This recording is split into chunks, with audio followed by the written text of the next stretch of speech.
Querida Ainsa, la Insa en aragonés, capital del antiguo condado de Sobrarbe, emplazada en la confluencia de los ríos Cinca y Ara, bajo la mirada de la peña montañesa y en pleno corazón del Pirineo oscense.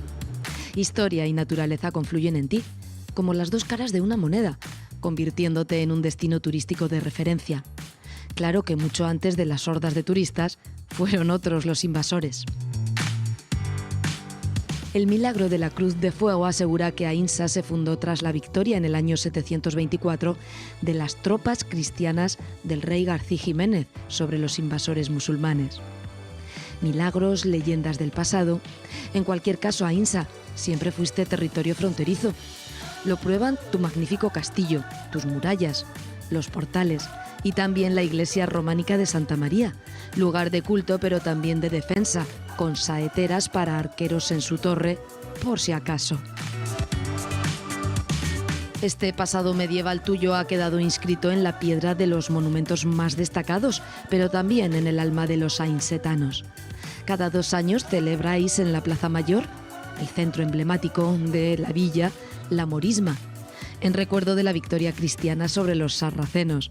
Una victoria alcanzada, dice otra vez la leyenda, gracias a la intercesión divina, a Dios. No hay forma científica de demostrarlo, pero sí que Ainsa está cerca del cielo y de varios paraísos naturales. Es fácilmente demostrable. El Parque Nacional de Ordesa, el Parque Natural de Possets-Maladeta y el Parque Natural de la Sierra y los Cañones de Guara. Y si creen que exageramos con lo de paraísos, será porque nunca los han visitado. No dejen de pasar también por el Ecomuseo de Ainsa, ubicado en el castillo, con su exposición permanente sobre la biodiversidad ambiental de la cordillera pirenaica, con uno de sus protagonistas indiscutibles, el quebrantahuesos. Otra muestra de la preocupación de los ainsetanos por su legado histórico y cultural es la recuperación de oficios tradicionales como el de los navateros.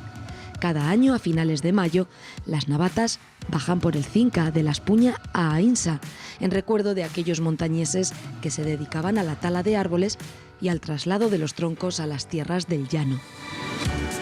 Lo cierto es que más allá de las creencias de cada uno, después de visitarte, Ainsa, después de disfrutar de tu historia, de tus tradiciones y de tu entorno natural, uno solo puede mirar al cielo y decir: gracias, gracias por existir, Ainsa.